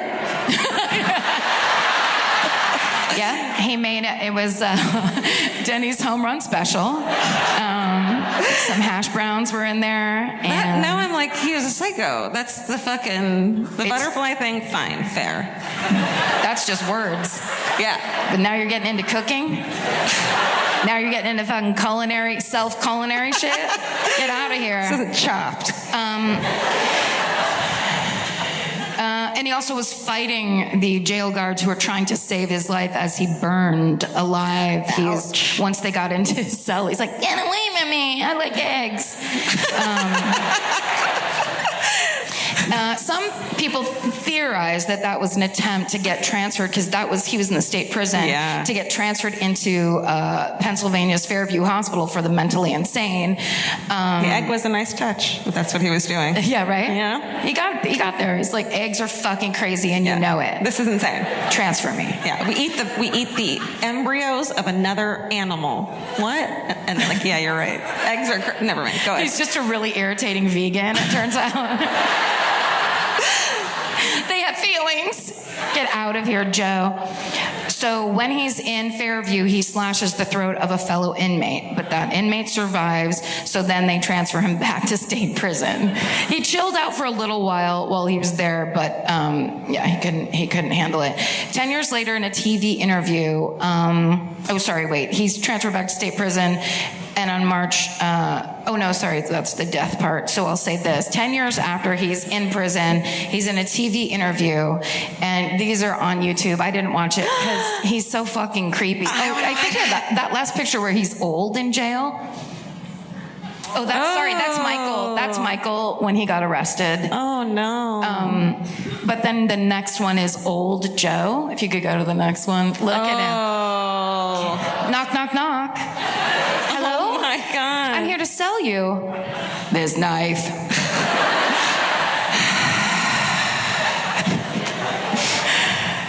So settle. You're good. Ow.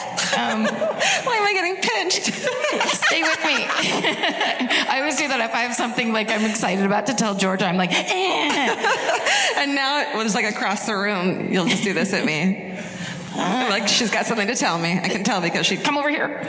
Sorry, that was personal side. That's personal. Podcasting. It's an inside joke. In this TV interview, he told the interviewer that he wanted to slaughter every single person on Earth, after which he hoped to commit suicide and then become God. What about a butterfly again? Is that what God does, Joe? Kill everybody on Earth? Yep. So he gets transferred back to state prison, and on March 26, 1996, he had a seizure and choked to death on his own vomit in the prison infirmary. Good. Yeah? That is the proper way for that guy to die.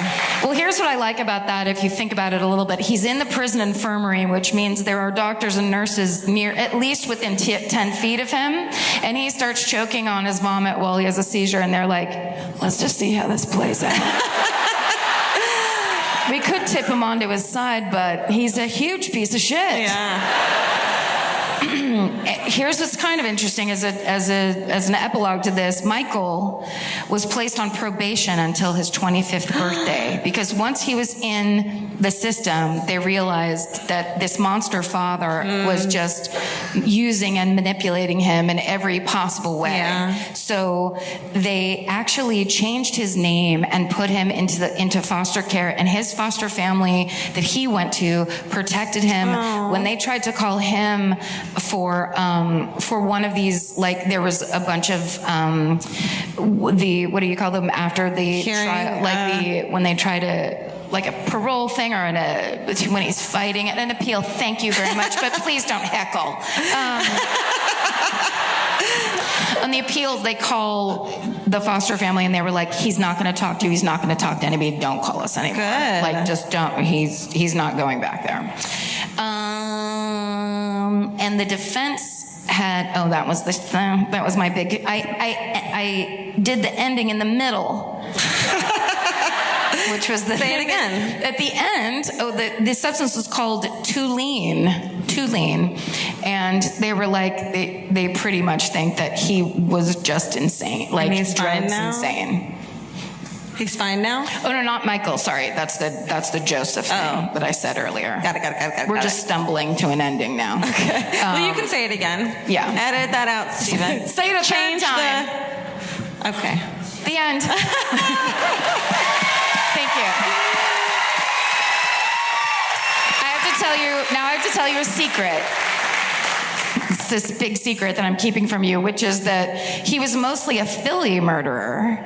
So I apologize for that. But he did have the one in Homeland, which is close by here. But once I had it all finished, and then I was like, wait, fuck. This is all Philly. And that's why I started looking at these other fucking crazy stories. One of which, can I just tell it really quick? Yeah. It's that one. No, I was asking her. It was that one. And I think maybe you guys have heard of this, but I found it on this website, and it's basically that their row house, in 1999, there was the revitalization project where they were knocking down all the row houses. And when that happened, they started finding bodies in the basements of those row houses. And the police were assuming that it was all from the drug wars, and it was, they assumed it was all that. But then they start identifying those bodies, and the one thing they all have in common is they are all sex offenders, pedophiles, child molesters, all that had served at least 3 different crimes, had served time in jail. And there were 51 in all. And they end up like in 2004 pulling over a guy. So when they do the chemical analysis or whatever, they figure out that they all had sodium pentothal in their system. Mm-hmm. So the police put together that they think that the killer ambushed them, shot them with sodium pentothal, which is like Xanax. Yes, exactly. But it's also it's a local anesthetic, and then it's also a barbiturate. And then it took them into those basements, tortured them, killed them, and then cut them all up. And so they in 2004, they pull a guy over that is a suspicious vehicle, and they find he has 2 suitcases filled with surgery equipment, power drills, sodium pentothal, knives. Murder kit. A murder kit of the highest order. And so they arrest him, and but then they can't keep him on anything because there's no proof that he's connected to anything. And he disappears, and then he goes down to Florida, and then sex offenders in Florida start disappearing. So I'm like, this is the fucking greatest story I've ever heard in my life. This is amazing. But I can only find it on this one website, right? twistedminds.com, which is cool. There's a lot of good shit on there, but it was just this one thing. And the way it's set up is the guy that wrote it said, I was told this by a freelance crime reporter. Huh? Is that a thing? And then it said his name, which was like Joaquin Kale something. And that person doesn't exist. So ultimately, I think that may have been a creepypasta of some kind, because I can't, although they were finding bodies when they knocked down those row houses, there's no proof that any of that other stuff ever happened. So I was writing it out by hand, so stoked. And then I was like, well, this could probably be a lie. Yeah. Like, there's no way to prove it. Yeah, so it's not true. Unless someone in this audience wants to start. Yeah. Okay, we're back. Karen, do you have any updates? There are no updates on this case, so we can just go straight into our 2 hometowns from the live show. Yeah. The first one is about the West Virginia co-ed murders, and the second is about Michael Maley. Do we have time for Oh, yeah. hometown? Yeah. Oh. Should we do it? It's now time for one of you to tell us your hometown murder. Wait. Is it her? Wait, Karen, are we going to do this one? Oh, sorry, hold on. Wait, or should we pick someone? Both? Maybe both. Maybe both. All right, That let's start with the this solution. one. Because Karen and I got backstage, there was 2 envelopes, and we got invited to a wedding. You guys. Someone's wedding.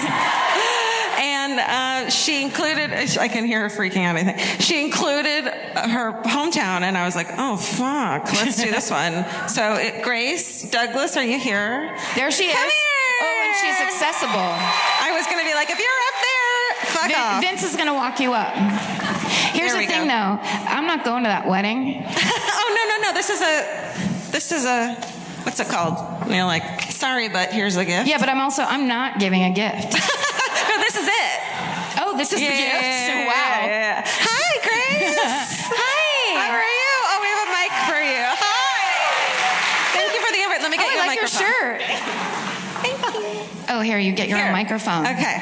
Let's go stand over here in the way so you can get scared. Get in here. Center up. All right. Say your name and your grade. So I was looking at thanks for the wedding invitation. You're welcome. We'll take beef. And I was reading your murder, and I'm like, oh, this is good. It's good. Yeah, it's pretty crazy. And you didn't know about it for a while, right? I didn't. Okay. Well, I'm going to let you go. Yeah. Okay. So my mom was an X-ray technician, and they did school a little differently back then. She was at West Virginia University, and they Really?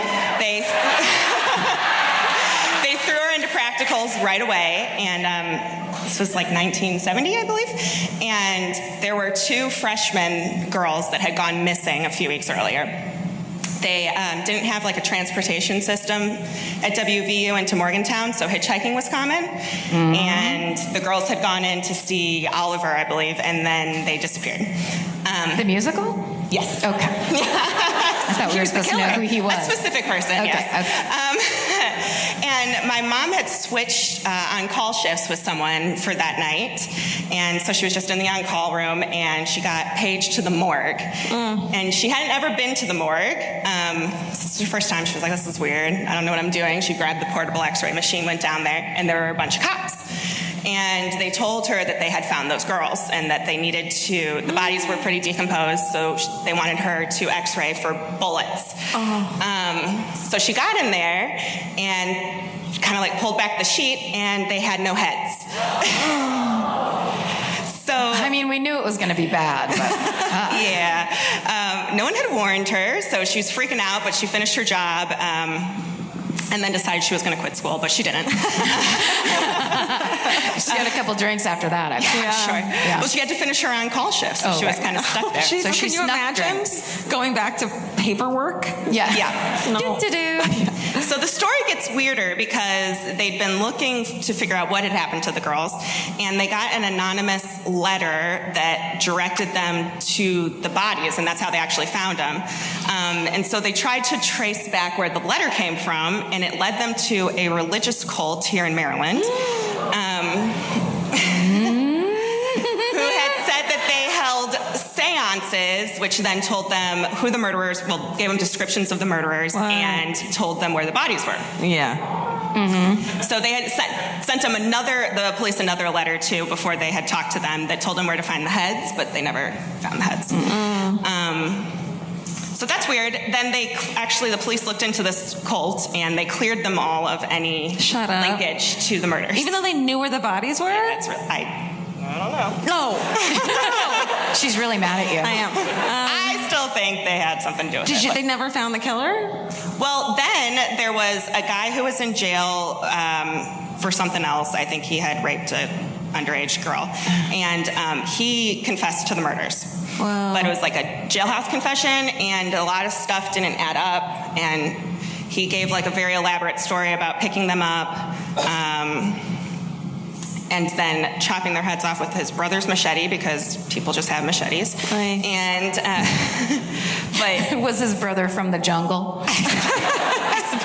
Good question. And then he later recanted, though, but he was still convicted. He appealed, was convicted again, and then he died in jail. And then since then, though, there was like one of the original detectives that worked on the case has never really given it up. Yeah. And so they have reopened the case now, and it's considered an unsolved murder. So. Wow. Did that just happen recently? It happened a few years ago, yeah. Wow. And I looked it up because after I started listening to this, my mom had told me this just casually one day when I was in junior high. She was like, oh yeah, when I was in the hospital working, there were these headless bodies. Yeah. And so I was like, I wonder whatever happened, because as far as she knew, they never found the heads. Although, the other thing, when she was working, especially the doctors would tease her all the time. They'd be like, hey, Joanne, they need you in the morgue. They found those heads. Inappropriate. Fucking doctors. Yeah. No. Such dicks. Yeah. Wow. Is it called something like the so-and-so murders or the... They call it the West Virginia University co-ed murders. Looking that fucking shit up. Wow. Yeah. Thank you, Grace. That was awesome. Congratulations on your wedding. Thanks for being here. Thank you so much. That was good. That was good. I'll take that. Oh, yeah. Yeah. That was nuts. Right? Shit, girl. Oh, my God. Should we do one more? Do you want to pick can we someone? do one more really quick? Yeah, I looked at you. I looked right at you. So come up here, but do it quickly. I know, I don't either. If you go over, there's Vince putting his hand up in the back, look straight back. What's the tall guy? There's Vince back there. Oh, there's Vince. He takes care of us. Yeah, turns out he gets us really good Peruvian food backstage. I mean, here's the thing. When you're a nurse, or an x-ray technician, then part of your job can be just one day someone calls you and is like, go down and x-ray people that don't have heads.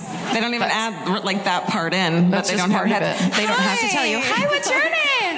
Hi. No, you're not. Hi. I'm good. How are you? What's your name? I'm Amanda. Hi, Amanda. Amanda's here, everybody. Wait, are you Amanda? Is that you? Yes. Oh, is this the one? Holy shit. Shit. She's got my name. Nuts. How did we know? Yes. I'm You 47. said, I'm 30. Yeah. Tell us what you tweeted at us, because it was hilarious. Yes, that's right. I've been obnoxiously tweeting. I know. I'm sorry. I love it. Forgive me. I don't even use Twitter. Don't even. Okay, so I dated a murderer. Oh, Yeah. My mom's not happy about it.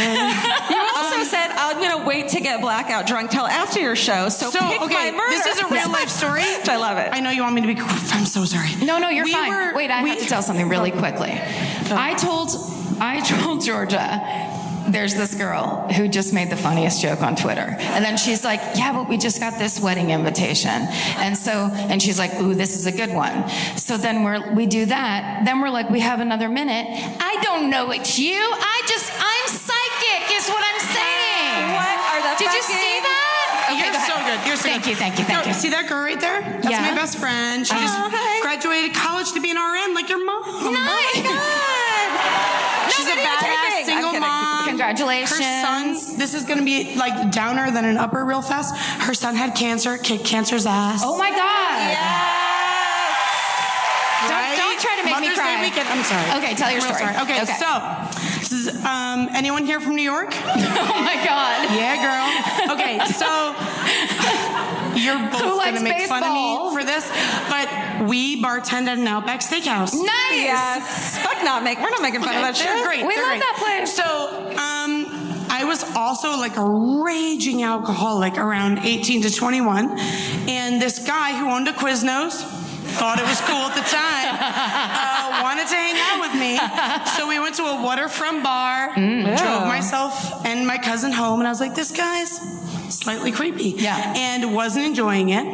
And I had him drop me off at a diner because I was like, I don't let him know where I live. So I called my stepfather. Smart. I thought it was real smart. It's very smart. I called my stepdad. I was like, listen, my best friend, didn't know this guy's first name, is going to drop me off at this diner. Will you pick me up? He was all about it. So fast forward a couple years later, a very good friend of mine who is smoking hot. Like, you have those friends that are just like real hot. Sure. She's so hot. And she starts dating him, and we're like, that's not the best idea. The Quiznos guy? The Quiznos guy. Okay. And Can't she get anybody? 21. She's 21, and everyone's like, you know what? She's real hot. He's got a lot of money. This is a good idea. And she's like, money. You know what? He gives me Molly on the weekends, and I really like it. And I was like, go for it, girl. Yeah. And then she told me, she was like, he got real mad at me. We ordered pizza. He went to pick up the pizza, and I looked in the drawer for a pen. And when I came home, he was like, you opened the drawer. She was like, what are you talking about? And he was like, I taped the drawers. I know that you opened the drawer. And she was like, shit. Well, that's kind of weird. This is all happening at an Outback Steakhouse. Very big news. Okay. Oh my God. Okay. Did she work at the steakhouse too? Sure did. Fuck yeah. Sure did. And way too hot to work at a steakhouse, I'll tell you that. And so this is about a month after that, she says to me, listen, he went to a club last night. He came home the next day, and he said, there's this girl that's missing, but we hung out with her all night. I want to help the cops. Uh-oh. And so she was like, yeah, that's great. And the cops want to talk to you because you used to hang out with him. And I was like, yeah, that's great. So we talked to the cops, and they're like, listen, this girl's missing. Her name's Laura Garza, which was a very, very big case in New York, if anyone's heard of it. This really beautiful girl from Texas. Hispanic girl. She was beautiful. Ends up missing. And so the state troopers come to our Outback Steakhouse. She's a hostess. I'm a server at the time. The state troopers come in. They say, listen, your boyfriend knew this girl. Can we have your cell phone? And she was like, okay, but I thought he was helping you. And she's like, we just need your cell phone. Fine, that's great. She gives him the cell phone. That night, she sleeps at his house. No. Okay. She sleeps at her boyfriend's house. With no cell phone? With no cell phone. Oh, shit, girl. And in the morning, he's like, my landlord's coming over. My rent is due, and my lease is up. I gotta clean everything, top to bottom. And I spilled a little bleach on this part of the carpet, so I cut a piece out of the closet, and I'm gonna put it right here. She helped him. She goes back to work, said Outback Steakhouse, and we're all there. State troopers come in, and they're like, bitch, you gotta go. And they She's an accomplice, they think. Well, long story short, the dead girl was in the closet. No. While she slept, he was having sex with her, and she saw a picture of super hot, smoking hot Lindsay and said, do you have a girlfriend? And he said yes. And she got real upset, and he strangled her to death. Oh my God. Put her in the closet, got spooked, had the girlfriend stay over. She helped him bleach the apartment. No. Oh my God. But not knowing why. Not knowing why. Okay. 100% not knowing why. And it took, and I live in a pretty small hamlet. It's about an hour north of Manhattan, kind of west, but they were looking in the woods, in my woods, my parents' woods, everyone's woods, could not find it. The mom of the girlfriend was like, listen, he came, he had dirt in his clothes, and he said he helped a change her tire. I don't know if that helps you. He had dumped the body in Pennsylvania, but it took them almost a year to find it. And she, smart thinking, ended up dating a state trooper after. Nice. She did. Smoking hot Lindsay got herself a cop? Yeah, he dumped her, but eventually, she's got a nice boyfriend now, but what's the name of your podcast? Because I'm going to start listening to it, girl. I love Karen and Georgia. But she legitimately was asleep in the apartment the entire time. The dead girl was in the fucking insane. And in court, she had to testify against him, and he said she saw a picture of you and pointed to her and said, she saw a picture of you and freaked out, so I strangled and killed her. And we're kind of in a dumb town. People aren't very educated. They're like, there's careful pieces of her body and the Quiznos subs. Oh my God. That Quiznos got shut down. Say that right now. Wow. But yes, our friend Lindsay did stay sexy. She did not get murdered. Thank God. But she was real upset because the family came from Texas and camped out at our Outback Steakhouse every day to ask her for what she knew.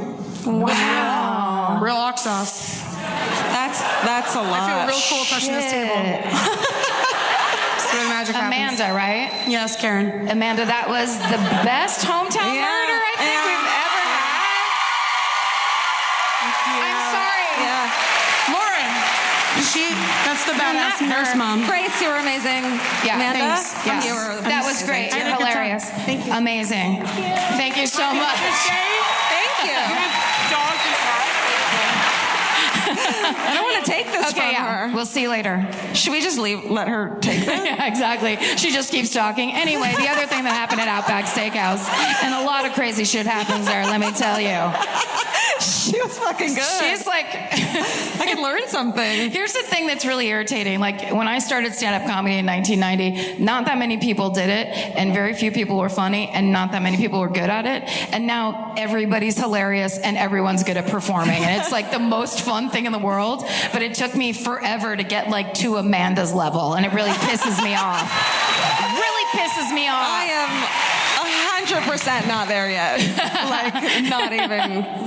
We're gonna need You'll get there. You know what you have to do? You have to bartend at Outback Steakhouse. Oh, fuck yeah. Practicing.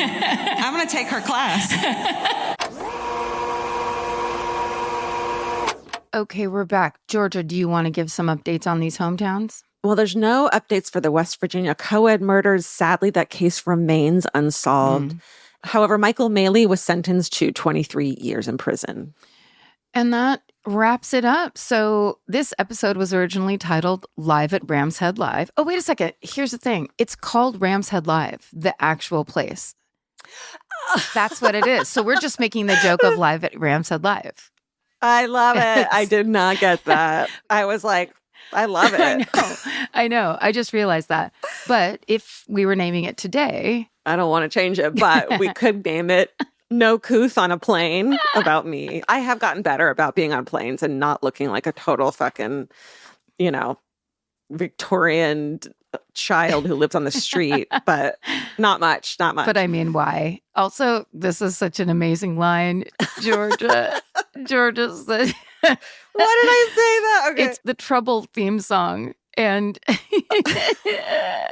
in the key of diarrhea, it's just... Oh, that's so blue. I never say that kind of thing. It's such a live... I did say I was constipated. It's such a live show line where we're just out there. It is. We used to do live shows like we're just leaving it all out here and only these people are going to hear it. Totally. And then, of course, post it. Right. In the key of diarrhea. And then finally we could call it Ending in the Middle, which is what she did, which we like to do. So, it doesn't have to be linear, these stories. No, sometimes they end can't in the middle. be. You have to end. You put the ending in the middle. It's almost more exciting when it's that way. It really is. Well, that was our live show at the Ram's Head Live. Thanks for listening, you guys. Let's say goodbye from Baltimore. This was such an amazing show. Thank you so much. Baltimore, what a great crowd you were. Amazing. Thank you for listening. Thank you for being a part of the Rhythm Nation. Yeah. It's so nice that you came. Punk rock crew, you guys fucked it up the whole time. Thank you for being punk. Thank you. And stay sexy. And don't get murdered! Bye, you guys. Thank you.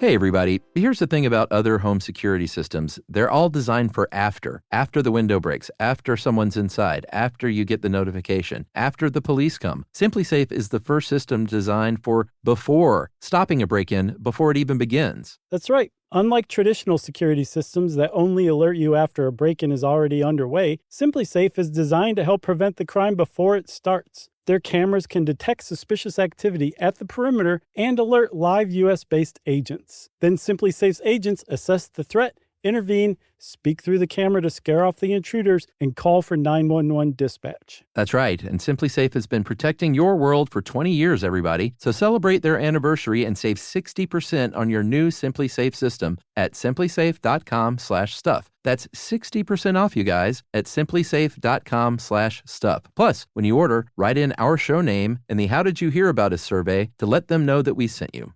Don't forget, there's no safe like SimpliSafe. Calling all amateur detectives and podcast obsessives. Virgin Voyage's second true crime voyage sets sail March 20th, 2027 for a 5-night escape to Grand Turk and the Beach Club at Bimini. As part of the On Air at Sea collection, this immersive sailing brings together fan favorite podcasts, including Disgraceland, Buried Bones, and Wisecrack, for live recordings, behind-the-scenes access, exclusive meet and greets, and crime-themed programming that you won't find anywhere else. All aboard our award-winning, kid-free ships. Head over to virginvoyages.com/truecrime to secure your spot. Goodbye. This episode sponsored by She's Birdie. Every woman knows that feeling, and She's Birdie knows it too. The just-in-case feeling. Just in case I hear something. Just in case someone tries the door. Just in case I need to wake up fast. It's not fear, it's awareness. And Birdie Box from She's Birdie was made for exactly that. Birdie Box is a portable travel door alarm designed by She's Birdie for hotels, dorms, Airbnbs, and anywhere you're staying away from home. It installs in seconds on the door frame, and if the door is opened, it activates a loud siren and flashing strobe to help draw attention instantly. She's Birdie, because peace of mind should check in with you. Birdie Box by She's Birdie. Visit shesbirdie.com. That's SHESBIRDIE.com. And order your Birdie Box before your next stay away from home.